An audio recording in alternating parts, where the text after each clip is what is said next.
Hello, everybody. I'm Matt Kaplan of the Planetary Society, Senior Communications Advisor. You already had a little sneak peek at our very special guest for this evening. I'm going to take a moment here to turn off what's next to me so we don't get an echo. We are continuing our celebration of the greatest books in space science and science in general with our very special guest tonight. If you are watching us live, thank you for being a member of the Planetary Society. You make it all possible. If you are catching us after the fact, either on our website or maybe even in the Planetary Radio podcast feed, well, welcome, first of all of you who are Planetary Radio listeners and maybe hadn't heard about the book club. We hope that you will be enjoying these monthly visits with great authors of great books. And with that, I think that we probably ought to go ahead and introduce him. So to do that, I'm going to do this. Hakeem, welcome to the Planetary Society Book Club. I am honored to be here. Thank you, Matt. It is really a pleasure. And it was a great pleasure, although I got to tell you, kind of upsetting and disturbing at times to read that fantastic book called A Quantum Life, My Unlikely Journey from the Street to the Stars. Man, was it an unlikely journey. What a story. That is an understatement. I went through it, but when I sat down and did a full accounting to write the book, I was even blown away. I couldn't believe, because I'm living in the moment every day, right? I'm trying to move the needle forward in my life and the things that I do. And I had never reflected on my life like that. And once I did, man, it was, I needed therapy. I think writing a book like this is probably a good start on therapy. It really was. Let me tell people a little bit more about you, because there might be one or two people out there who didn't actually read the book. Shame on you. Astrophysicist, cosmologist, inventor, and science communicator Hakeem Oluseyi is CEO, Chief Executive Officer of the Astronomical Society of the Pacific, the ASP. Great organization. He is a visiting professor at both Princeton and George Mason universities, past professorships at MIT, UC Berkeley, the University of Cape Town, and you spent a lot of time at the Florida Institute of Technology, right? A lot of years there. Yes, sir. You may have caught him on nearly any TV network or show or podcast that is devoted to science, including Star Talk, our good friend over there. He is also the spokesperson for NASA's IMAP, or Interstellar Mapping and Acceleration Probe, that we will talk about, I promise, later this evening. But I gotta ask you now, because of all the crazy stuff that's going on with NASA, which is why I'm wearing a NASA instead of a Planetary Society hat today, is it still on track for launch this year? It is. It is scheduled to be launched no earlier than a date in September, as they say.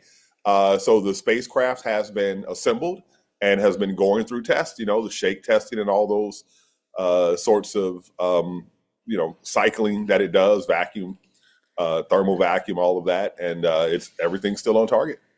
Well, thank goodness, because I was a little nervous with, the news, if you've been following the news, about whether you guys might be caught up in that. Just a little bit more about you before we get to where you started this story. I am in awe of anybody who has a patent. I read you have 11. Yes. Yeah. It's one of those things where even like writing a scientific paper, before you do it, it seems impossible. But then once you do it, you understand the process of how this sort of development works. And so my patents are in the devices used every day. Really? Like what? Give me an example. Yeah. So my patents were in two main areas. So one area, I actually developed a technology for manufacturing the last generation of planar transistors. And the other thing I did, which was directly from astrophysics, one of the exciting things I learned and as a graduate student was the relationship between matter and light, right? And so, I started asking my people, everyone I met, where does light come from? And everybody says the sun, or they say energy. And I say, no, matter makes it. And when matter makes the light, the signature of what the matter is and what it's doing is encoded in the light. And so in the process of making semiconductor chips, a lot of the processes use plasmas, and those plasmas emit light. And so the way that process diagnostics and control work is, these wafers where they're making chips have to go through dozens of different processes, right? Yeah. And after each process, they measure what are called test wafers to see if the process was done correctly after it was done, right? So that means that if it's gone wrong, now you have to discard those wafers. Yeah. So the process that I developed allowed you to monitor the light emission from the plasma and understand what's happening in the chamber, and then you can dial in to make sure it goes right in the first place. So that actually resulted in an entirely new business group for the company I worked at, a very large company called Applied Materials. So there are like fabs all over the world turning out Yeah. these wafers with a zillion chips on them that are thanking you because you probably have increased their productivity and efficiency a whole bunch. Oh yeah. They don't know I did it though, but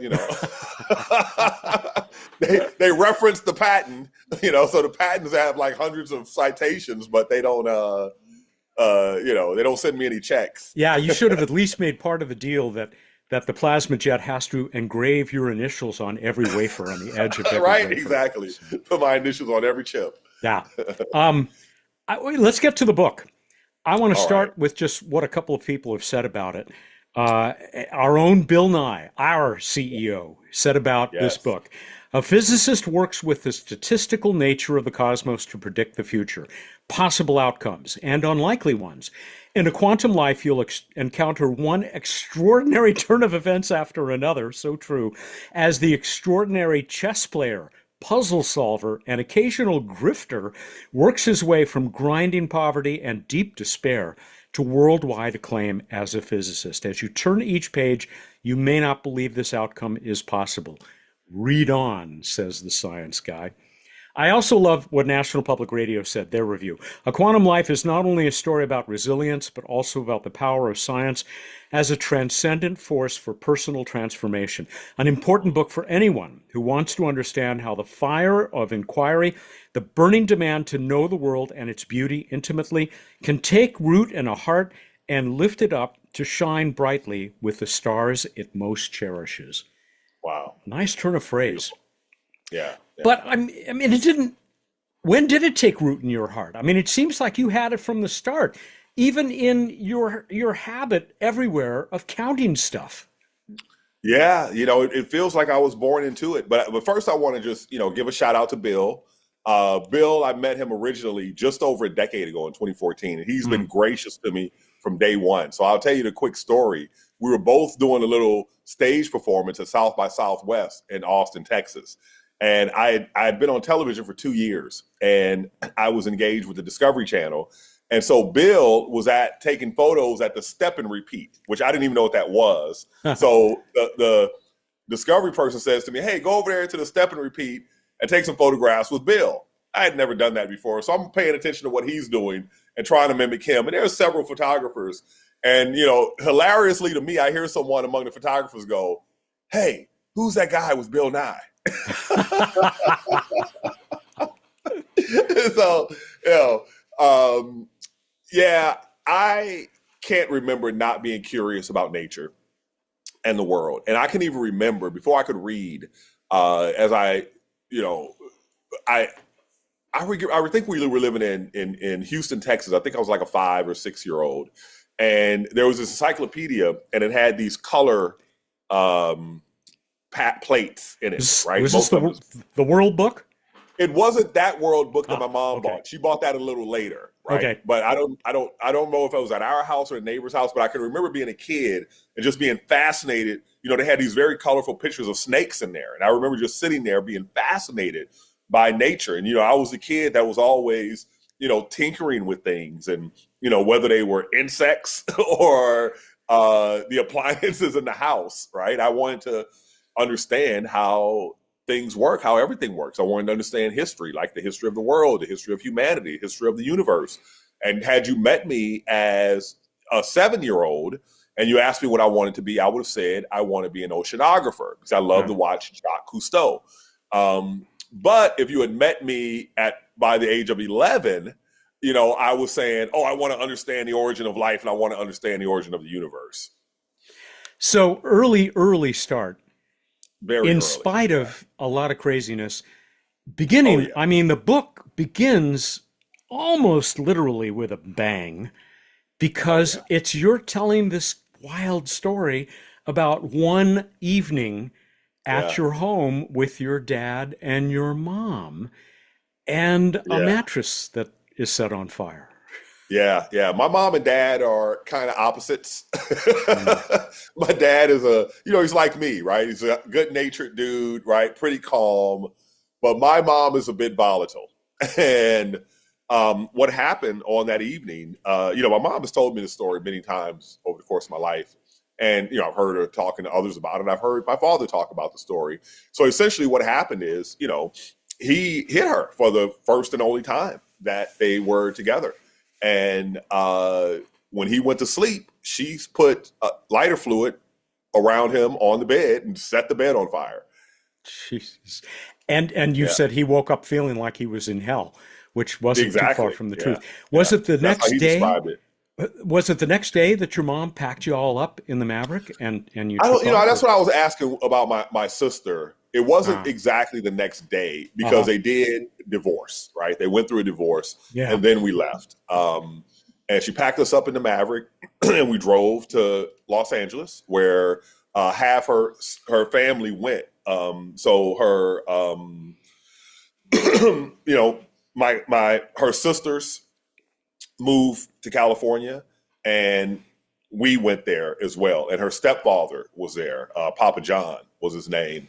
And we went, we lived with Papa John and, he had the little shade tree mechanic shop in back. I can still see it in my mind's eye.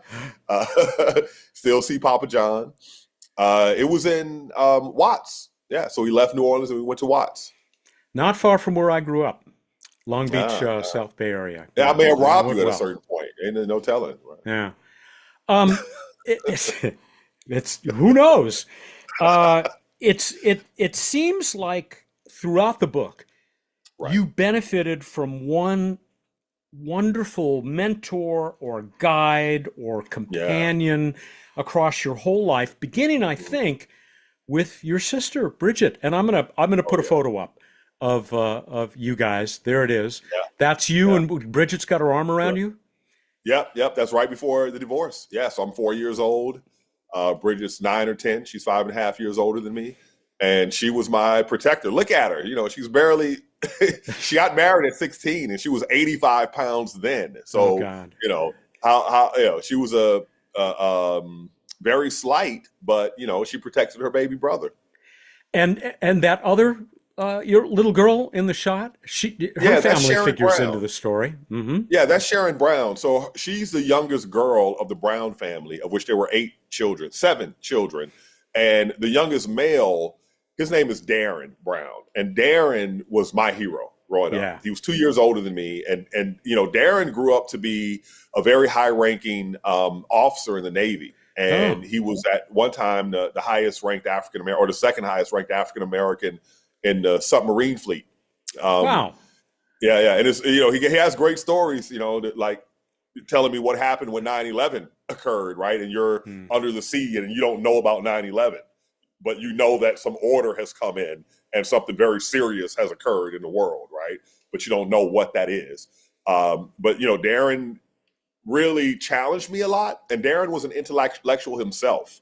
And Darren's also a big guy. He's like 6'4", 6'5", and so when you're a big adult, you're a big child. And we were Gen X, so our parents were like, "Get out the house," and they would have no idea where we were, and we would encounter lots of other guys, and violence would break out. It was a Yeah. regular occurrence, and I was the youngest. I'd hang out with Darren was 2 years older than me. His brother Carl was 2 years older than him, and the three of us would be out there, and they would protect me. And even Darren one time he really got hurt pretty badly.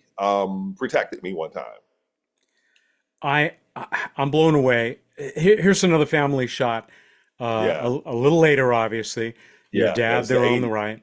Yeah, Yeah. and you know, your sister Yep. looking great, by the way, and so is your Yeah. mom. I mean, you know, Yeah. Yeah. you Yeah. would not But know that this was a family that had s- uh, a lot of difficulties early on. yeah, it reminds me of I would go to these places. I travel, worked a lot. I don't talk about my life after getting my PhD, but one of the things that I did is I started working in Africa a lot. And what would amaze me is that there are these certain places where it's rural and people live in what we would call huts or shacks, dirt floor. But man, when they stepped out the house, they were looking sharp, clean, not a wrinkle. And I like how do you Yeah, do that? And it's the exact same sort of magic that we were performing back then, because there was a lot of food insecurity. hmm. Money wasn't always flowing, and I remember sometimes mom would leave us like $2-3, and me and Bridget we'd have to walk up to the corner store, and she like, what you want? And I would always get a can of pork and beans. Right, that was dinner Yeah, for me. yeah. Yeah, sometimes I remember, today I wouldn't eat a lot of this stuff, right? But I'd get potted meat. Remember potted meat? Yeah, sure. I mean, basically spam, right? It's not quite even spam. Not quite. Yeah, Yeah, right. not quite even spam. And it was a simpler time, but it was a rough time. But for us, it was normal, right? It didn't stand out. And the fact that we lived in those particular neighborhoods, we saw families that had bigger struggles than us, right? Uh, Because it was our extended family that was violent. It wasn't, my mom's sister and me. Things were calm aside from my mom. She could snap at any moment, but uh, it wasn't, your mom snapping on you was kind of a normal thing back then anyway, right? yeah. It wasn't, she wasn't going to beat me with a stick or anything. She was going to yell at me and make me feel bad, right? But she would whip me plenty. That was true too. But that was again a normal part of life. It wasn't looked at the way we see it now. There were a few episodes that you describe in the book, Yeah. taking some things apart or Oh yeah. doing something really crazy. I won't go into a lot of detail. You know it if you read the Don't book. even get into it. The bathroom heater, the electric heater in the bathroom. But I'm also thinking of taking stuff apart. Yeah. I'll tell you, we have this in common. I used to, one of my favorite things as a kid, and it Yeah. would get a little loud in my house sometimes too, but I Yeah. was allowed, if a tube went bad in the TV, I was allowed to Right. open it up, take the Nice. long walk up to the Thrifty Mart where the tube tester was, and put it Yeah. in the machine and check it out and, buy a new Right. tube and bring it back Yeah. home and stick it in the TV. I never knew that, even unplug that TV probably could have killed me because it had that big capacitor in there. But, Yeah. Yeah. I survived. I mean, that's more of, I mean, that's gotta be, you can draw a direct line from the patents you've got now back to that. Oh yeah, oh yeah. And I tell you, the other thing that really took it, that supercharged it, was when I moved out of the cities, inner city, suburb life, and moved to rural Mississippi. That was a great Because story. I found yeah, myself wishing you could stay there. well, I did end up moving back when my mom saw the handwriting on the wall. She moved me right before I turned 13 back to rural Mississippi, where I remained until graduated high school and went away to the Navy. Yeah. But she, man, we did everything ourselves. That was pretty much it. You weren't paying someone to fix something for you; you were fixing it yourself. And so when I show up at 13, other boys my age can't believe that I don't drive. Right? They had been driving for years already. They knew how to change a water pump, bleed the brakes, change the brakes, run a chainsaw. I'm even when I was 9 years old on the Kelly Hill, my cousins, Lil Bobby and Anthony Kelly, show up with rifles. Like, all right, cousin, let's go hunting. We're like Uh-huh. 9, 11, and 13, right? And today parents don't let their kids use the kitchen toaster, and we're swinging axes at that age back then. But it really taught you how to be industrious. It really taught you how to make things happen when there wasn't a clear pathway for making them happen. And I mean, if that's not a great description of being a physics researcher, you know, that's exactly what you have to do. You dream of these impossible experiments and then realize that the technology to perform the measurement you want to make doesn't exist. So you have to invent that technology, but you got to calibrate that technology, and the technology to do that doesn't exist. So you have to invent that technology, right? And that's what life was like. You were constantly inventing it. And, the other thing about it was that it was forestry, hunting, farming, fishing, and, all those little skills somehow translated into the laboratory, knowing how to use my hands to do these delicate jobs. Working, I could brag when I was in Silicon Valley that I had never broken a wafer, which was, it's almost statistically impossible, right? But in 3 years, I never broke a wafer. That's pretty amazing. I also think of all the other physicists I've known, not so much on the theoretical side for obvious Yeah, reasons, but so many, physical physicists who are also engineers by necessity, yeah, exactly. because Yeah, you have to be an engineer by necessity. So yeah. my very first job, I was doing electrical engineering. I did process engineering. Yeah, that was Uh, my title, senior process engineer. Back to childhood. By the way, I Right. love how you had at one point you talk about how there was like a song that was dominant for each stage of your childhood, like every place that you moved to. And you Yeah, said you didn't really grow up in the Ford Maverick, but you spent a lot of time in there. When yeah, mom yeah. would get tired of one place or That's it right. just got to be too much and she'd move on, move all of you We on. moved every year. We moved every year. And Yeah. because of that, I have this superpower that if you ask me what year a song came out in the 70s, I can tell you because I can remember where I was when I was listening to that song. And because I moved every year, I know first grade Houston, second grade Pomona, third grade New Orleans, fourth grade Mississippi, fifth grade Ninth Ward, right? Sixth grade back in LA, seventh grade back in Houston. So because of that, whipping around and music was always in the background, right? My mom had crates of albums. And when my sister got married at 16, I was a 10-year-old. My brother-in-law, he had a ton of 8 tracks. So we were a very musical family, not playing instruments, but playing albums and, and 8 tracks. My mother was a huge fan of Nat King Cole. Oh man, But who's not? right, it was, but 60s and 70s music, and then my brother-in-law was the 80s. It was my 80s soundtrack, and then by the time the 90s comes around, I'm an adult myself, right? So, uh, but yeah, we moved every single year. It was always a rough neighborhood, aside from rural Mississippi, right? Hmm. So rural Mississippi was the safe place, right? It was my father's village, is how I look at it. I don't remember how old you were when your mom started paying, what was it, $5 a month, $5 a week, and got that World Book Encyclopedia. Yeah, I was And 10. Yeah, 10 years old.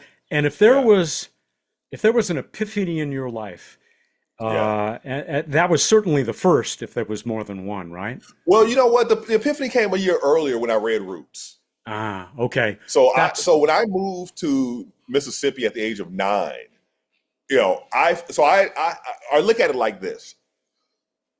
My early childhood was full of a lot of violence and danger. I felt like my life was running a gauntlet. I remember, the first time somebody attempted something really foul with me. I was 7 years old, right? My sister and I would walk to school together. There in Pomona, I visited our old house and our old schools back in 2016 when I was in LA, and she go to her school first. We walk together. She stops at her school, and I continue on. And this guy, older guy, tried something with me. And from that point forward, that was sort of the world I was in. And so I right. really think that what happened with me is, whereas most people bond with other people, I bonded with books. And even to this day, my brother Fion got married a couple of years ago, and I see these elderly people that knew me when I was a child, and they all tell me the same two things about myself as a child. Number one, I was this little boy walking around with a deep voice. And the second thing they tell me is that no matter what was happening, whether it was fun, mayhem, I was somewhere in a corner with a book. I was always there with a book. But I was reading children's books, and I was reading books that were fantastical or had pictures. And when I moved to Mississippi at the age of 9, it seemed like everybody in this little community in my father's village, all the dudes loved comics, and they had crates of comics. And I'm telling you, I was like that guy in episode 1 of the Twilight Zone, where he would go into the bank vault to read, and then one day there's nuclear war, and he comes out, and it's just him in the library, and he's just so happy. Yeah. That's how I felt, right, when I encountered those crates of comics. But I ran through them. And I'm there in the winter in Mississippi, and there's this big fat book called Roots, and everybody's talking about it, and they're talking about it on television. So as a 9-year-old, I'm like, okay, I'll read it. And that changed everything for me. I was like, whoa, now this is a book. Mm-hmm. The way that it just went into my soul and my cells, and I felt so much, and I learned so much through reading it. I realized that this was the place to go. And the next year, my mom buys the World Book Encyclopedias at age 10, and I decide I'm going to read them from cover to cover. I'm going to go from A to Z and read them all. And I get to E and run into Einstein, and there is a new epiphany. And it sends you out. I mean, it changes, kind of like Roots did, your whole view of the world and the universe. I love the story about you on your skateboard trying to test relativity. That's right. Yeah. Man, I just knew I could do it too, but I was gonna slow down time. Well, you did a little. Man, I tell you, I would come up the book was 50% longer when I submitted it, and so we cut it back to the current 100,000 words. It was 150,000. And, but man, the stuff I would literally try to do, like I mentioned Darren Brown. So like I would talk Darren into doing things. So at one of his weddings, he goes, man, remember that time you talked us into building parachutes and jumping off the roof? They did not work. Yeah, big surprise. They didn't work. But I was always, I was frequently attempting the things that were either fantastical things that I had seen on television or just weird stuff that popped into my mind, right? Like, yeah, let's do it. Let's make it. When did you start to feel like your life was kind of splitting in two? Because I also think of, you weren't a whole lot older than this when you were asked by the pastor at your church to deliver a sermon. And you did. Yeah, I was 13. Yeah, man, you have no choice. It's sort of like now when I give a public talk, right? Believe it or not, I've been doing public talks for I don't know how long, but I get nervous beforehand. But I just know that, once you're there,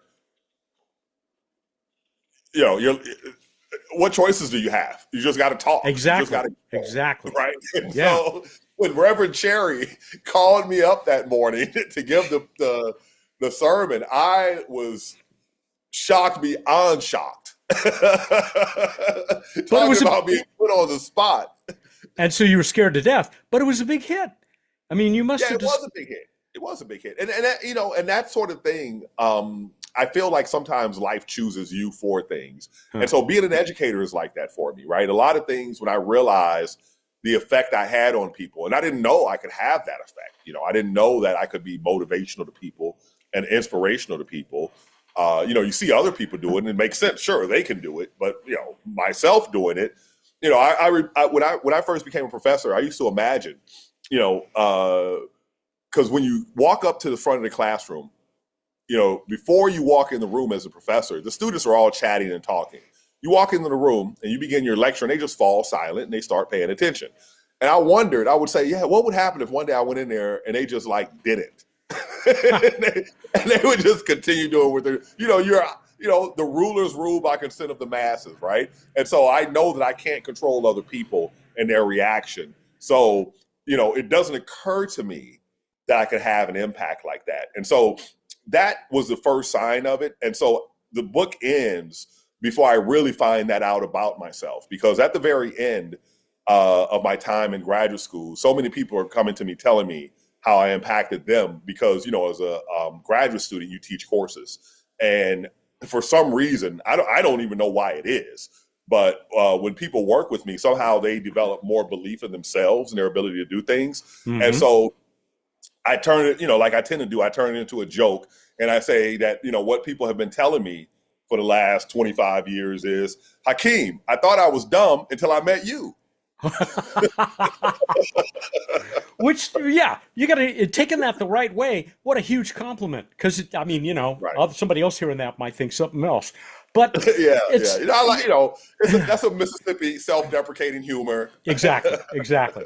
You mentioned something interesting there. I mean, you said a few minutes ago that you don't Right. like to talk about your life, or you don't talk about in the book anyway about your life after you get the PhD. That's the Yeah. climax of the book. You mentioned a Right. couple of things. You talk about some of the work that you did in Africa or doing Yeah, in yeah. Africa, Mhm. and I hope that'll be a sequel. I hope that's I hope another so book. too. I hope so too. Yeah, yeah.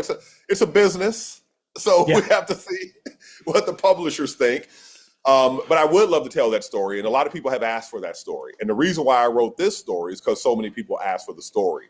The story that I tell in the book is not what people were asking for, because I'd never been so open and honest about my life. Right. So when I left the Deep South at the age of 24 and came to Stanford for graduate school, I found what I felt was a classist, elitist culture and society of people. yeah. And So you the you last thing, you provide pretty good evidence of that. I mean, I want to get to some of yeah, those stories. yeah. I mean, I just tell it what happened. Um, but it made me want to hide who I was, right? Hmm. And to make matters worse, no one understood me when I spoke, because we speak really fast, we drop the consonants, cut off the ends of words, right? And so and also I was very undereducated compared to my peers, and all those things in combination, I just felt like I just need to keep my head down, nose to the grindstone, work, let my work speak on my behalf. Don't really draw attention to myself as my history, but in real time, I might draw attention to myself just because I like to entertain, right? Yeah. But what what ultimately happens is, through being a mentor and an educator, I love to, I feel like it's very important to connect with students, and for them to open up to you. And what they saw was a Hakeem post PhD. They didn't know the history, and so sometimes I would divulge to them a little bit of the challenges that I had, to let them know that man, I made it through this. So can you. And Absolutely. Yeah. You. yeah, and even then, I held back a lot, right? And so it wasn't until I got to this book that I really, I had no choice, I felt, but to be just like plainly honest about everything I'd gone through. And a part of that included drug addiction, right? From the ages of 21 to 25. And I certainly had never told anyone about that. Even people that knew me as No close kidding. friends, no one knew about that. Well, and you were so good at hiding that side of your life for so long, Yeah. particularly when you get to Stanford. Oh, yeah. I want to come back to that because Yeah. it makes your story all the more amazing, of course, that you were Mhm. one hell of a serious rock cocaine crackhead, Yeah. and here you are. But Yeah. I don't do things in small doses. you were talking about the environment that you found at Stanford, even Right. among other like brothers in your fraternity who Yeah. were guys this is the line that cracked me up most in the book when you said Yeah. these guys didn't really they didn't know the South. In fact, when they talked about down south, they were talking about LA. Exactly. That blew me away. I mean, people say, "Yeah, I'm going south this week." I'm like, "Where? New Orleans? Atlanta?" And they're like, "No, L.A. What are you talking about, dude?" Yeah, and, But and and and also they were from a different. Most of them were from a different socioeconomic class as me as yeah, well. And at the time when I was young, I did make the mistake of thinking of people as groups and grouping people into one group. Black people mm, are this way, white people are this way, right? And hmm, outside of that, you were basically from another planet, because in the mm, deep South where I was from, there wasn't a variety of races. It was black, white, and Native American reservations there, and that was pretty much it back then. And I thought of people that way. I no longer do. I learned by the time I left. Right, I see people more as individuals now, and judge them more on how they feel than what they look like. Right. Uh, I I wish more forgot the people question. could make that transition, but No, it is tough. It is tough. But I've always been a very open-minded guy, And I've always been an adventurous guy. And also, at the end of graduate school, I started traveling, right? I had a NASA grant. I attended the International School of Space Sciences in 1997 in L'Aquila, Italy. And it was people from all around the world. And I got to, my eyes were beginning to open. And, at this point in my life, I've been to 44 countries, right? And all of my assumptions and the narratives of my youth, even around my own family, right? I now understand that a lot of that isn't the reality of the world. There are narratives that we all buy into, right? If we were all trusting and trustworthy, and we could be Star Trek tomorrow, right? But as a species, right, we haven't overcome our ancestral evolution in order to be our highest manifestation that we could potentially achieve. We've not evolved there yet. Yeah, hopefully Star Trek will still keep showing us the way things ought to be. Would you believe that we are already like 35 minutes into this? I'm already editing myself because I had so many questions for you and so much more to talk about. And we're getting questions from our members who have joined us live. Thank you, everybody, for doing that. It is great. I'll just mention a couple of these. Jay says it's an honor to have you here. He's talking to you, not me. Your book was very inspirational and is one I will have my son read when he is a little bit older. Now that's an honor. Here's one from Tim. More seriously, because I didn't read his first one, amazing book. Our locations almost overlapped in time. I taught high school physics at Castilleja School in Palo Alto from 2001 to 2005, half a mile from Stanford. This story shows me parts of Palo Alto that I had never witnessed and only vaguely knew about it. He says, I'm too far away now to attend ASP meetings, but I hope to one day get the chance to make it back to one and be inspired by you in person, not just through the book. All right, I'll do one more.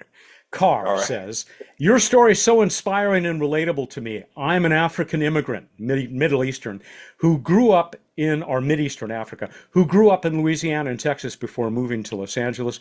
My dear late brother got his degree in physics, and our childhood conversations inspired my lifelong passion for astronomy. I can't wait to read your book because I feel like you are my relative. I'm deeply struggling right now, being unemployed after getting laid off 10 months ago, reaching 1,000 job applications. Oh my God. Trying to stay positive because my dear niece is pursuing science. Just got accepted to graduate school in microbiology. You ready for this? At Princeton. Anyway, can't wait to read your book. Carr, we wish you the best. I hope things turn around like now. They will. Yeah. Hang in there. Keep striving. Keep striving. Absolutely.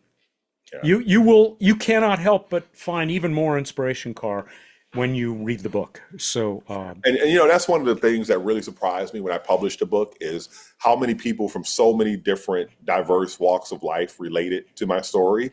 And it fulfilled what I hoped it would, right? It uplifts people and it gives them the strength to carry on when they are in their lowest time periods, because I hit those times myself, and people ask me sometimes like, oh, how did you keep going? How did you make it through? I'm like, it's almost like you don't have a choice, because it feels like every moment feels almost life and death, because that's what you were facing, right? If you, one of the things that I did in the book is, some of my stories are so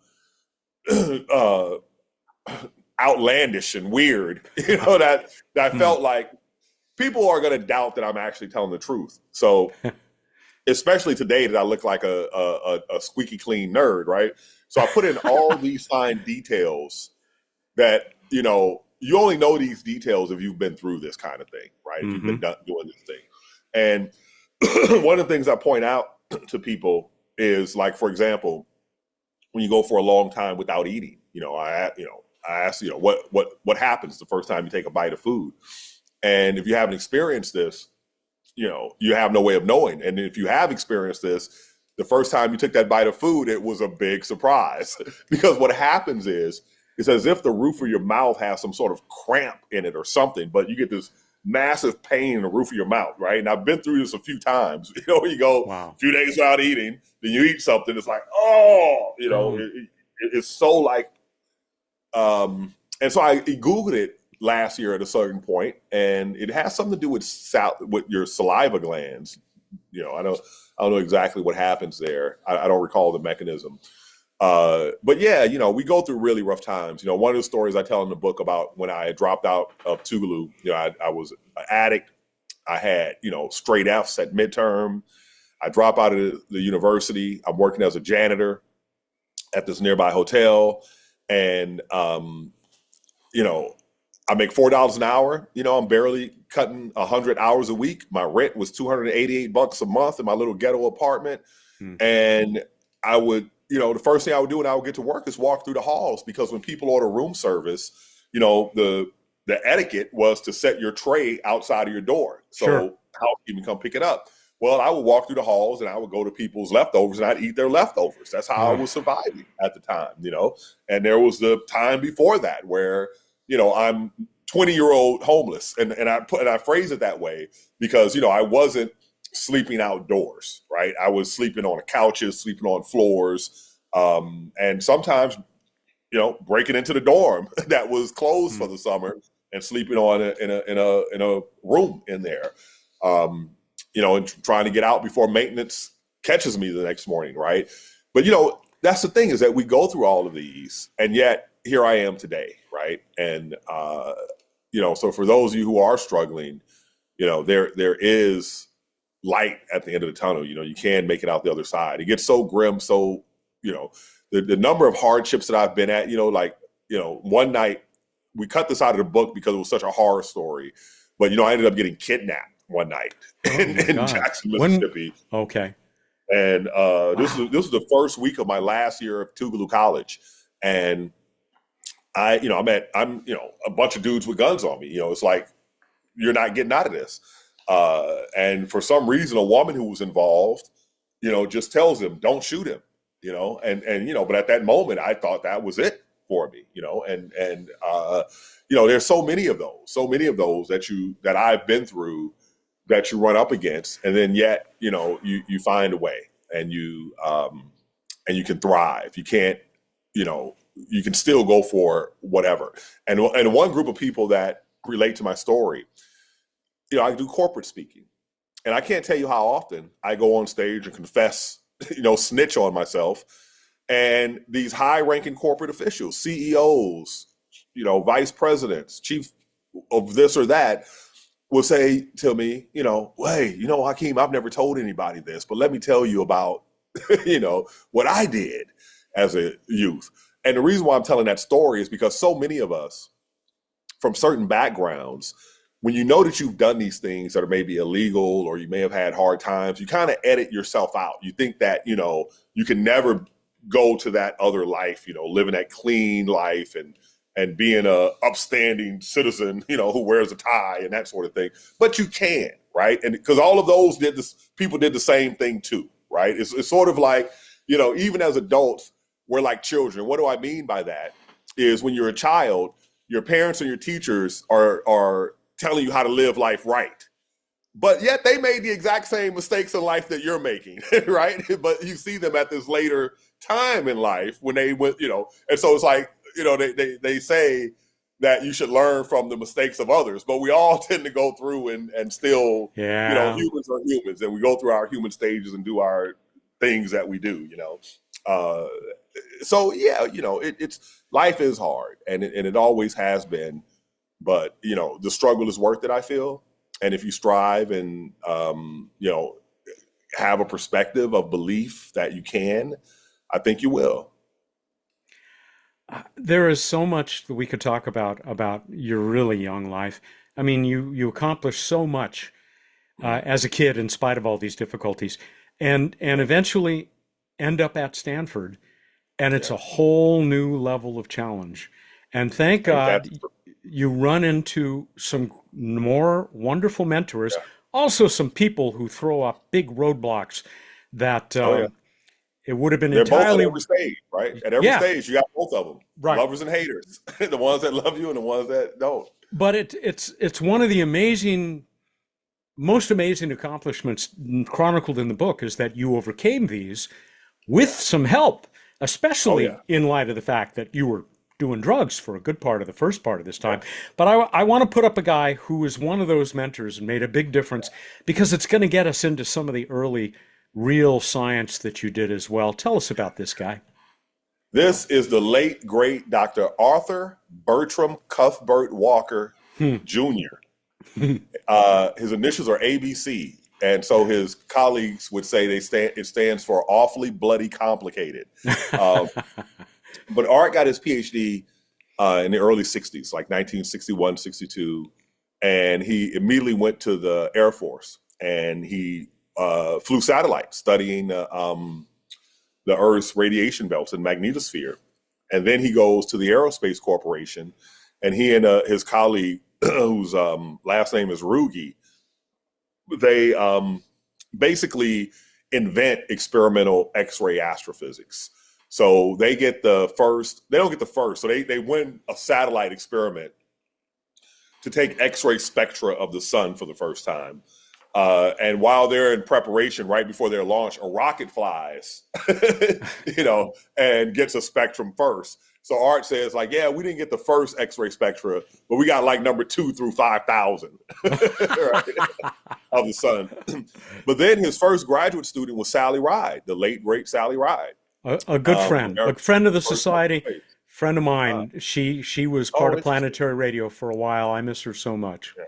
Wow. Yeah, I never got to know her personally, but I read her papers, and Art and Sally created the 3-phase model of the interstellar medium, as I understand it. And she went off to do amazing things. And later Art served on the Space Shuttle Challenger committee with Feynman et al. And Sally Ride was also on that committee. Yeah. Yeah. So Art was great. Art was more than he was really a father figure for me, and his accountability, wanting to, being accountable to him and not wanting to disappoint him. So I'll tell you, that's how the addiction thing ended in large part is, after going through another horrific night, I was at my wit's end, and there was an older graduate student who was a bit older than us because he had, did his undergrad, did a master's, then went and worked in industry for a while, and came back. His name is Dennis Martinez Galarce. He works at Slack now. And I trusted Dennis. And I didn't trust many people. And I confessed to Dennis. He was the first person at Stanford that I confessed to. And Dennis said to me, he said, man, you should talk to Art. And so I did. I was at my wit's end. And I go to Art and I sit down in front of his desk. And, Art was famous for having the messiest office at Stanford, maybe in the entire Earth. Like literally there was not a visible surface, and journals are stacked feet high. And there was like a narrow path through it. I wish I had pictures. I didn't start taking pictures till like 2012. True story. Never took pictures. Too bad. Yeah, too bad. But I sat there in front of Art and I confessed everything. I told him in broad detail, from the beginning, from where it started to up to that moment. I'd never done that. I just needed to unload it, right? And I did. And when I finished, Art just sat there and paused, and he looked at me. And then he says those magic words. He goes, well, you're not going to do those things anymore, are you? That's and he looks at me. Uh-huh. And I'm like, in my mind, I'm like, bro, you gotta be kidding me. Did you just seriously just say that? Do you not hear a word I said? I am in trouble here, man. This is a demon I'm fighting. How is it, how am I gonna overcome this? But, there was no way I was gonna let down Art.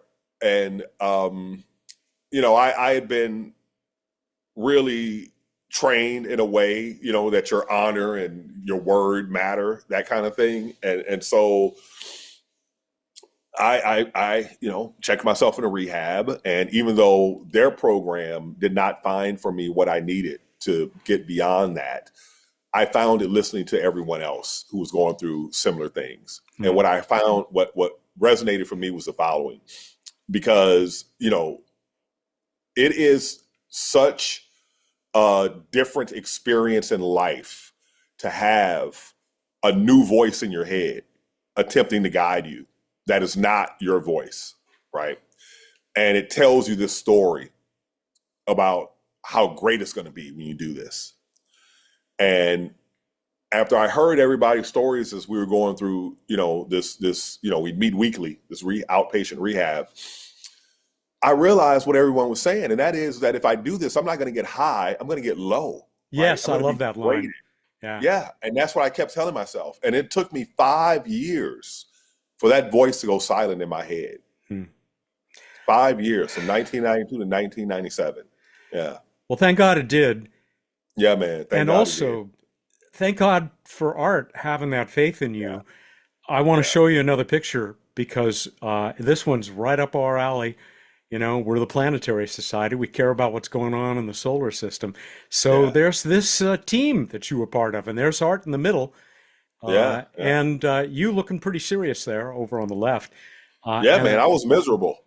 I was fascinated, but miserable. Art had just chewed me out hard a couple of days earlier. It's a great scene in the book because Yeah. he gave you this responsibility, and you got Yeah. what, a little distracted, right? I got distracted. Yeah. And, I didn't, my professionalism game wasn't completely polished at the time. And, I heard that there was a basketball game. You're at this military base, White Sands, New Mexico, and they played a noontime basketball game. And, where you're out down this long road. So to play from noon to 11, I had to leave noon to 1. I had to leave like 11:30, come back 1:30. And Art, it's like, where the hell is, he expects me to be there, Yeah. right? And he doesn't find me. And then, the other thing that happened is, I did something kind of stupid, right? While he was about to operate a drill press, I noticed this bubble wrap, so I popped the button, bubble. Art was under massive pressure. He was behind schedule, over budget. There were technical problems, and he was trying to get things moving, and we were way behind schedule. And man, Art got so livid, and he took it out on me right there in front of everybody. And man, my male ego was so bruised. I was like, after we separate and I got time to think on myself, how dare he talk to me like that, right? So I asked Art, we're going to have a meeting where I'm going to put Art in his place. That's not how the meeting went. Yeah. Art, his compass was well calibrated, and he wasn't taking no junk. He was serious. He was about the business, and he was very well spoken and had a great clarity of thought. And, he read me to myself and told me that, boy, he didn't say boy, but I'm saying it the way we say it in Mississippi, boy, you got something to prove to me, right? I see that you have the talent, right? I see that you've, overcome and you have something in you, but you're not close to the level. And so if you want to be close to the level, here's what's going to happen when we get back. And we went into this program of working very closely together. And I tell you, he turned me into a scholar and a gentleman. And about this mission, which Yeah. was a pretty special thing Oh, yeah. for any black scientist to be put in charge of, yeah. even at that time. I mean, this is not that long ago. And Right, he right. had this wonderful experiment, which ended up being really successful, right? I mean, where is It's it here? become the standard in the field now. Multispectral Solar Telescope Array 2. Yeah. And he was able to take this data and really change our thinking about the sun. We, We, sir, you, all of we, you, all of us, our Art team, and the team. Okay, Art as our leader. I'll give you that. Yeah. So, just a brief background. When you see these pretty pictures of the sun with all the plasma loops on it, Yeah. that light is extreme ultraviolet light, and sometimes what we call soft X-rays. And extreme ultraviolet light is the light of all wavelengths of light that interact the most strongly with matter.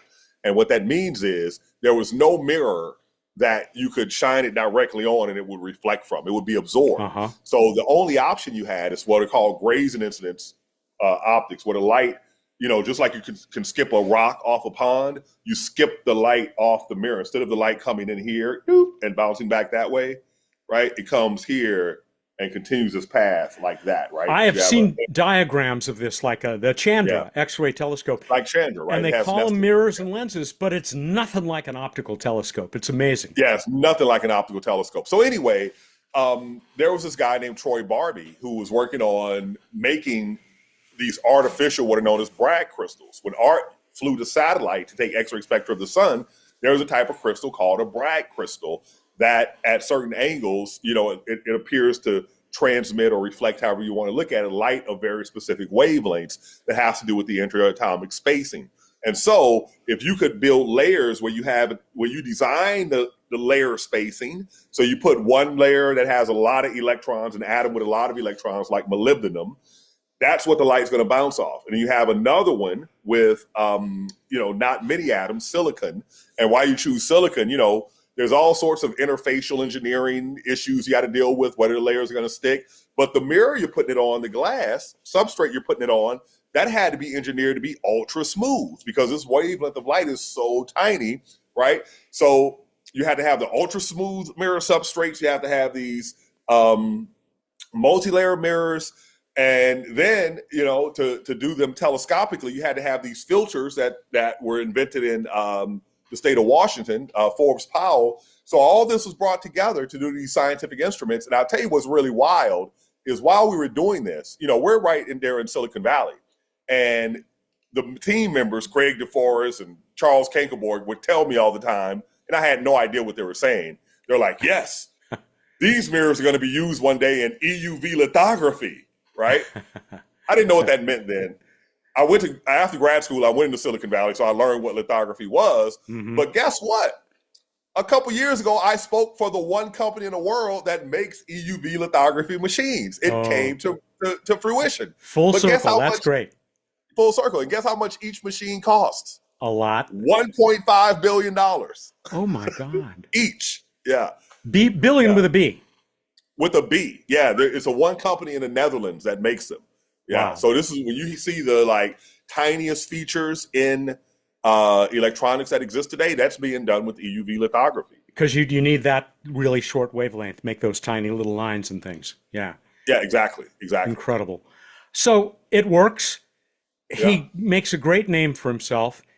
Yeah. Not long after, you learn from other people, because he had kept it quiet, that he has 4-stage cancer, stage 4 pancreatic cancer. And eventually you lose him. You're the only student at his funeral. You're one of the pallbearers. Yep. Very, very affecting, obviously. I mean, you talk about losing him and your father's influence in your life as well. That these two great figures.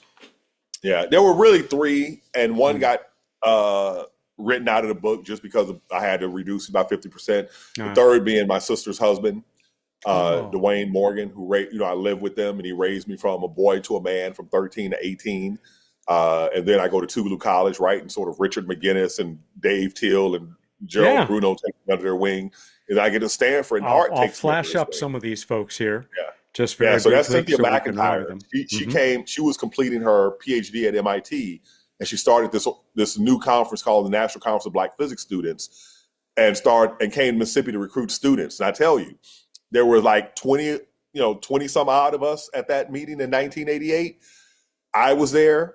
The current chair of physics at Howard University, Quentin Williams, was there. The current chair of physics at Morgan State University, Willie Rockwood, was there.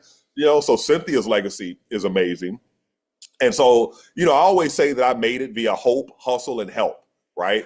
I always believed, even though things got dire. And I also knew that, growing up hauling pulpwood and, working on the farm, you learn to ignore your pain. Where other people would stop, you keep going. And when I say hustle, that's what I'm talking about, right? That's what I'm talking about. I'm indefatigable. You can't. Yeah. I can't be stopped, right? Hope, hustle, and help. But even with all of that, man, I needed help. I couldn't. There's so many people. There were my fellow students, people like Paul Estrada, who's now a scientist at NASA Ames, who took me under his wing. I did 2 years of undergrad class when I got there. And I didn't know it until interviewing Paul for my book, that the reason why Paul befriended me and reached out to me is because he saw something in me that he had in him, because he also had a similar upbringing. I'm not going to tell his private business. If you met him, you would never get a sense of this from Paul, right? But there were another guy who's now chief scientist of Lawrence Berkeley Labs Quantum Computing Center, David Santiago. David, he, every morning, me and this guy were like shadows for 3 years. Every morning I get up, first thing I do is go to his apartment. He makes me a Puerto Rican coffee. We drink coffee. Then we go to the gym, lift weights. Then we go play basketball. He was an amazing I can't say was, but he 3-point shooter. Then we go do physics, right? And building this tribe around me of people who believed in me when I didn't believe in myself, right? I had the work ethic, but it's not just being undereducated, it's being miseducated. And I see it globally, right? The way we miseducate ourselves in mathematics, clearly, and we miseducate ourselves in physics. So by the time you become a university student, your challenge really isn't learning the new material, because the new stuff you learn, you're putting it in the context of what you already know.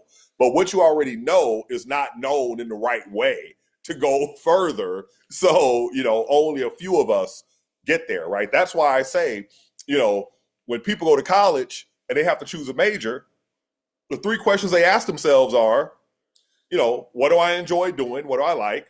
Have some proclivity for? What I can make money doing, typically.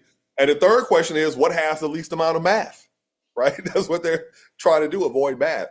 And so, you need helpers to get you through, because what was happening in the classroom, man, I've rarely attended class, because for me, I wasn't learning anything in classes. I was getting more confused. I was learning more working on my own and working with my peers than I'd ever learned listening to a professor. I'm also thinking of how these people like David, they didn't just believe in you, they stood by you.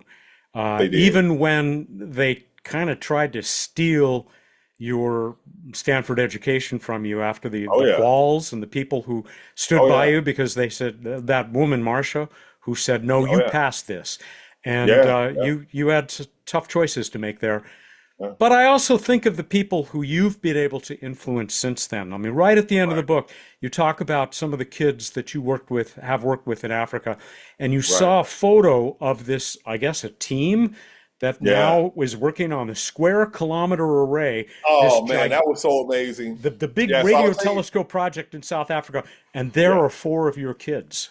Yeah, so I'll tell you what happened. So after apartheid ended, South Africa has this distinguished history in astronomy going back to the 19th century, the Herschels, right? John Herschel, the first modern astronomer. I hope I got the century right. Could have been that late 18th. But all of their astronomers were traditionally British.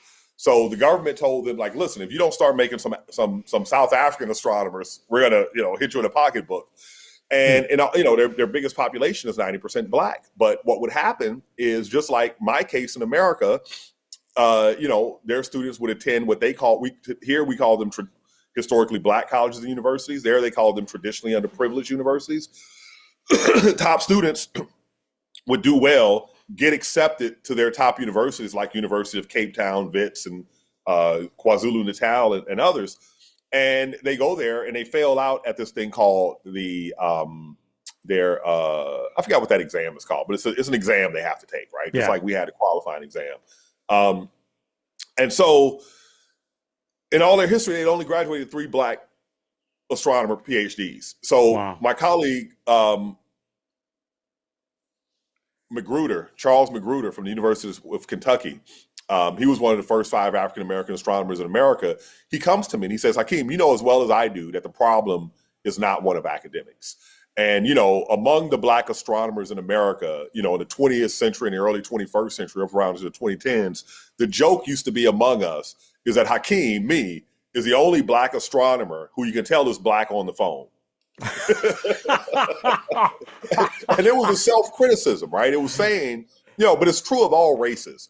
That is, the people who become astronomers aren't your typical average everyday people, right? They're typically upper middle class or middle class, something like that, at minimum, in Sure. terms of socioeconomic class. So Charles was like, hey, man, I want you to join with me. He got a grant from the Kellogg Foundation, $355K, to go over there and help change their situation. And so I go over there, and they say, Hakeem, here's what they're going to be tested. Oh, it's called their honors exam. Here's what they're going to be tested on their honors exams. What are you going to teach? And I said, none of that. And they were like, oh, really? What are you going to teach then? I said, well, I'm going to teach them either quantum field theory or cosmology. And they're like, what? That's way over their head. I'm like, yeah, I know it, you know it, and they know it. And when I teach it to them, they're going to get it because I'm teaching it to them. And when they realize they can get this, they're going to realize they can get anything.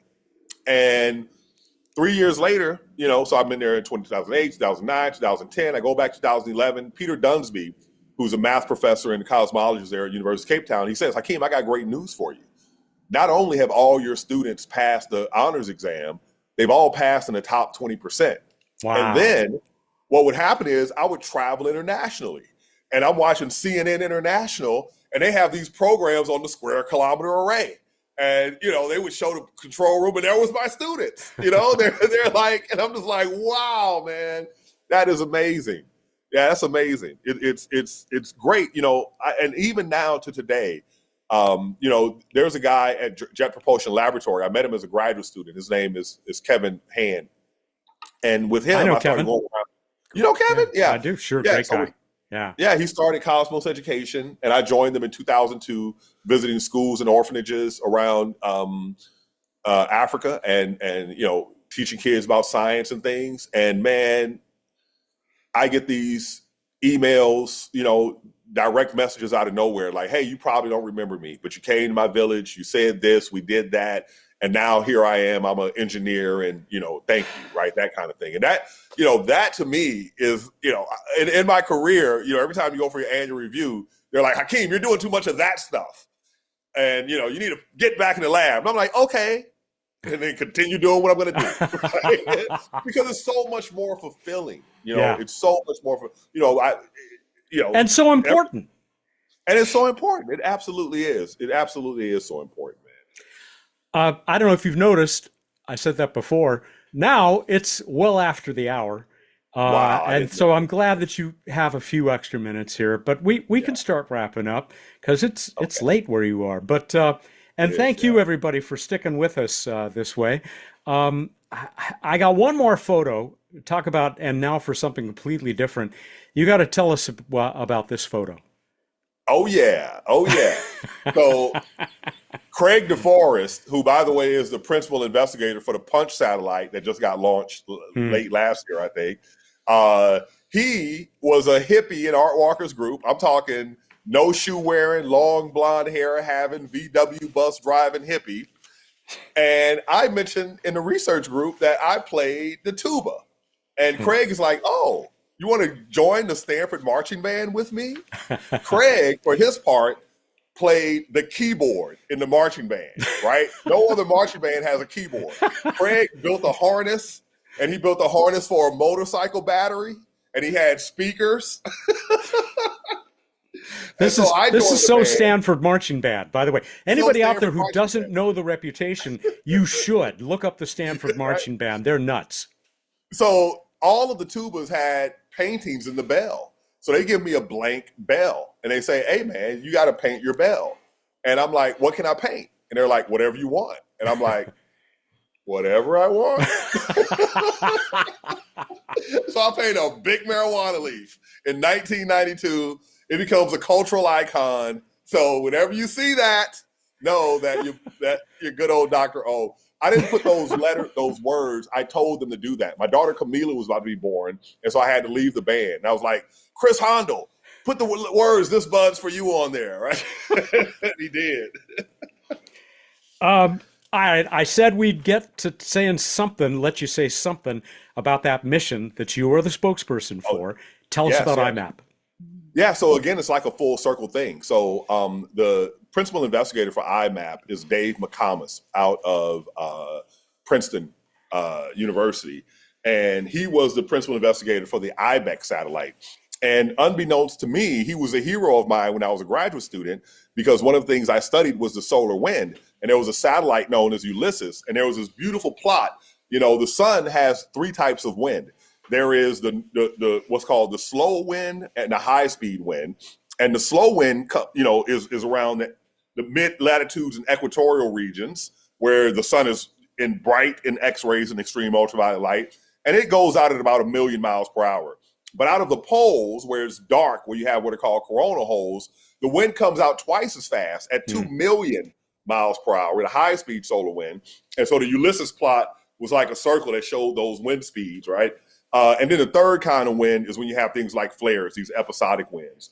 Well, we are protected in our solar system by the sun's magnetic bubble, which has not been very well understood and characterized. So the science came about called the study of energetic neutral atoms. So when we look at the universe, we typically use light, right? Because it travels at the speed of light and goes infinite distances. So it carries all this information. But then at a certain time, they created what's known as astroparticle physics. And these are typically what are called ions. It's not a neutral atom. And so you would think neutral atoms are the most boring thing in the universe. How could you even use them to do astronomy? Well, it turns out that because we have this magnetic bubble, charged particles are trapped in those magnetic fields, just like there's radiation belts around in Earth's magnetosphere. Yeah, the Van Allen belts, sure. Exactly, right? And so what will happen is ion, say, or a hydrogen atom is streaming out from the sun, and it gets out there where these ions are trapped in the magnetic field, and there's an interaction between this atom and that ion, and an electron is exchanged. And in the process, that ion that was previously trapped, 100 times the Earth's sun distance away from the sun, it's now freed because it now is electrically neutral. And they stream off in all directions. And ultimately, some of them enter the solar system, and they can be captured and measured. So the IBEX satellite, which is the precursor to IMAP, discovered what is known as the IBEX ribbon. And so if you look at the way that the galactic magnetic field wraps around our bubble, there's a band, just like the radiation belts, there's a band of radiation trapped right there. And now it's going to be studied in detail. But here's the thing.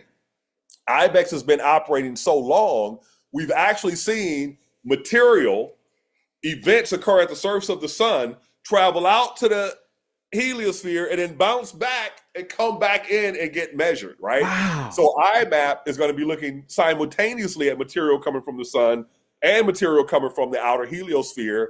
But then there's also particles from the nearby interstellar medium, the material between the stars that are coming in. And that material is not well understood. And so this is going to be a really global view of the space environment as a solar system inside the galaxy. That is fantastic. Pretty darn cool. Yeah, I mean, we're talking about stuff that's traveled light days, right? A long ways out there where Voyager is, the two Voyager craft, and come back. That's incredible. And coincidentally, the reason why the Voyagers did not discover this ribbon of material is because one went over it and the other went under it. So they just missed it. I'm going to give you a couple more comments from people before we wrap up here. Carr, who we heard from earlier, says, "Damn, I'm a bass trombonist." So, no way! All right, let's go to New Orleans. Put a hat on. All right. Jazz it up. Start packing, Carr. Annette says, "So inspiring. Thank you." Daphne says, "Did I read this already? I love the line in the book." No, I didn't read it. Here's the line from chapter 54. "I tuned my human dark matter detector to high." You'll have to explain that if you remember that line from the book. I don't, but if I say I tuned anything to high and it's referring to those times, I think dark matter. Well, basically, when you deal with people that you feel, when you're trying to protect yourself from hurt, right? That's what you do when you're a hurt child. You grow up trying to protect yourself from hurt. Yeah. And, I had my detectors tuned to different entities, right? That could come at me. The more thuggish ones, there was a lot of racist type violence things that happened, right? And one of the stories I like to tell is, I had a tuned racist radar. But one of the things that, trigger it is when someone acts like they're superior to you or talks down to you in a certain way. And I get to the world of physics and, they kind of talk like that to everybody all the time. So I had to realize like, oh, you're not a racist. You're just an asshole. You treat everybody that way. Yeah. Okay. Yeah. And the thing is that the impact on the psyche is different, right? It doesn't hurt as bad. If you can, sure. Right? I get it. Yeah. And so, it was another thing, I had to play games young in my career. I would like, for example, one of the best piece of advice I got it from Alex Kim at Lawrence Berkeley Lab, one of the discoverers of dark energy. And he said, when you give your scientific talks, only speak 10% of your knowledge, hold the 90% in reserve. And so I took it to another step where not only would I, because, they really are out to get you, right? Our default setting is skepticism, and it's a competitive environment, right? Everybody's getting it. It's not about where you're from. It's the fact that you just decided to get up and share your results. So we're going to rip you apart, right? Yep. Yeah. And so I would lead people to think I was weak in areas where I was strong so that they would ask me questions in those areas. And, and afterwards people would always say like, wow, you really know your stuff, but, because how it is when you socialize at a conference or whatever, everybody's trying to swing around the biggest physics brain, right? Oh, let me tell you about the cool calculation I did overnight, right? And, I never played those games. I knew that wasn't the battlefield for me where I could, that stuff didn't matter. What mattered is the actual research I did, what I actually published, how I actually present myself in the real work, right? So that's what I would concentrate on. And also I had to curate the humans that are around me. So I've been able to do that, so working with Dave, and Eric at NASA are amazing people, at Lawrence Berkeley in Berkeley, Peter Nugent and Josh Bloom and, Joy Richards and Natalie Rowe and Michael Levy, Alex Kim, they were all amazing people to me. University of Washington, I got Joko Ivezic and a couple of cats who were incredible astronomers who left the field to make money. Branimir Cesar, and he's now a banker in Germany.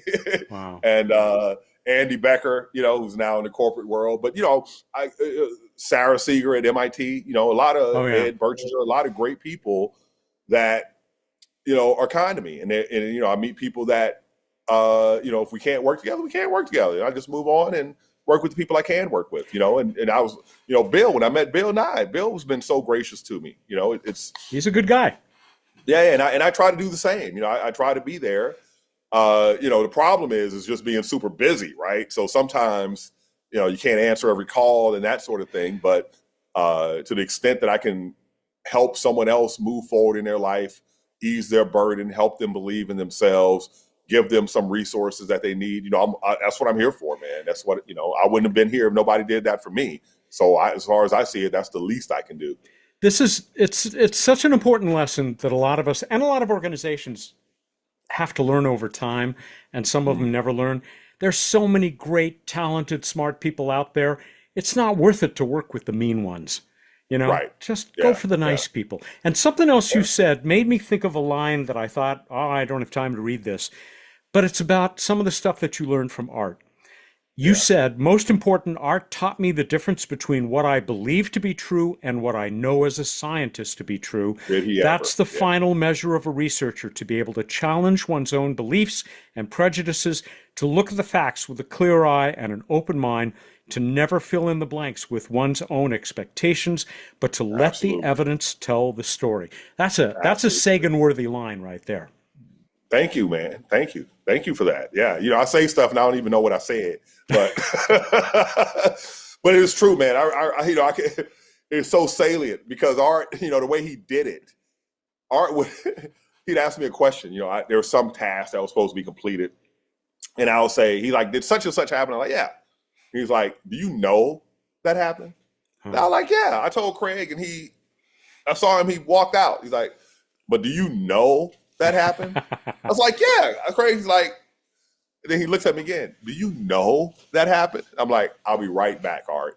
and I didn't know, I didn't realize that, you know, the difference between what it means to know and not know, right? And I think that a lot of people, we're not trained in that way. You know, the way we have to think as physicists is not the intuitive way of thinking. And if you're not trained to think this way, you know, you will confuse your beliefs for knowledge. You will confuse I heard with I know. And they're very different things, right? And even to the extent that you know something, there's an error bar on it typically. Yeah, sure.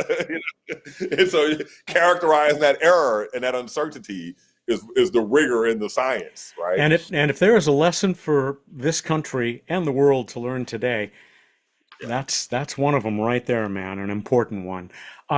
Before we go, I want to give you a chance, if you want, to say anything you like about the guy you worked with on this book, Joshua Horowitz. Josh Horowitz, my therapist. So Josh is an amazing dude, man. And so when we started this book, the model was, my literary agent goes, "How are you as a writer, Hakeem?" I was like, "Man, I used to be a great writer. Then I became a scientist and they ruined me." Because, you got to pull out all the life from your writing, right? Just make it scientific. And so for almost a year, Josh and I would meet regularly and we would talk. And things that I thought, were normal, he'd be like, "What the hell? What did you just say?" And then other things that, like, for example, he interviewed my sister Bridget and he asked her this question. So my sister, he interviews her and then she calls me and she goes, "My brother, guess what Josh asked me?"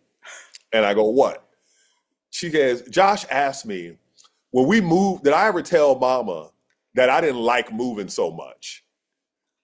No explanation necessary. We just both bust out laughing. Girl, no, he didn't. So for all of you who don't get, who've lost the plot, Bridget might as well have answered, "Well, I enjoy having teeth. So no, I did not tell my mother my opinion when it was against her opinion." Right? That is not the way it works, in Gen X. So I forgot the question you asked me. Oh, it was just, you've kind of filled it in. It was about anything you wanted to say about Joshua. Man. So. But he really helped me to see things that I didn't see. And there were unresolved things. I had done a lot to repair my mentality and my soul from what I had gone through in my youth. And I didn't realize how much was unprepared, right? And in those talks, a lot of it was dredged up. And, and I had to deal with it, right, in those times. And, it was really a thing. And so we became like family. I was always at his house and, him and David hung out in his house. And guess who his classmate is? Who? Bill Nye. Really? Yes, they graduated high school from Cornell. Together. From high school. Oh, yeah, they graduated. They were in the same high school class. Bill Nye and Josh Horowitz. Yeah. Wow, that's they're buddies. Lovely buddies coincidence. Of old. Yeah, what a crazy turn of events, right? All right. Yeah, I love Josh, man. I love Josh. He's like family now. I'm glad I asked. I want to close with just one more line from the book. It's not quite the last line in the book, but it's on the last page. Our universe of an estimated 100 billion trillion stars is vast, but it's still finite, not infinite. The closest thing to infinity I've ever observed is hope. The infinity of hope is what I saw in the faces of my South African students. But it also must have played a big role in getting you to where you are today. Hope, hustle, and help. Yeah. Yeah. I'll do one more. It's a dedication, but in this case, it's at the end of the book. To all who reach for the stars and to those who teach them. Yes. Hats off to you, Hakeem. Thank you for writing this book. Thank you for all the good stuff you have done in science and with people, helping them appreciate science. And best of luck with IMAP too, man. I'm so glad to hear it's on track for launch in September. Thank you, Matt, man, for chasing me down and, and being such a gracious host. And I want to say, I got to do my plugs. I'm also I have a podcast with Roddenberry. Yeah. Star Trek was my first sci-fi, and now I work with them. Right, live long and prosper. And what else it's is at going on? Yeah. doesitflypod.com. You can find it on Spotify, YouTube, but it's a sci-fi. So I explain the science of different gizmos, gadgets, and conceits in your favorite sci-fi franchises. My co-host is Tamara Krinsky, a brilliant, amazing woman who's also Marvel's red carpet host and a writer, and she has had her own show on Discovery for many years. And so I have a new book that I am just completing right now. It goes in production. June 15th is the schedule, and it's to be published early next year. And this one is about the universe. It's, Hakeem's take on the universe. Is it got a title yet? Right now, the working title is Why Do We Exist? The 9 realms of something that make you possible. All right, that's the 9 intriguing. realms of the universe so that make you possible. Yeah. I hope maybe you'll consider coming back when if you'll have me. All right. I do not take it for granted that you will have me, but if you have me, I will definitely be happy to be here with you and your audience. Thank you, sir. Now, I will simply give people a preview of what's to follow your appearance. It's going to be a while because we couldn't set this up until June 25th, even though our May book is this one. And I had to have a physical copy because this one is all about the pictures. It is Mars, Photographs from the NASA Archives. It has 5 authors. 3 of them are going to join us live in person in Pasadena. Hakeem, if you're in town, welcome to join us. Jim Green, past chief scientist of NASA, right? Longtime head of the Planetary Science Division as well. Yeah. Rob Manning, chief engineer emeritus of the Jet Propulsion Lab, and my dear old colleague and friend Emily Lakdawala, who has been out there now for years on her own, doing her thing. They are 3 of the contributors to the book. Also the poet, Nikki Giovanni, who the foreword for the book is a poem by Nikki Giovanni. And it's absolutely terrific.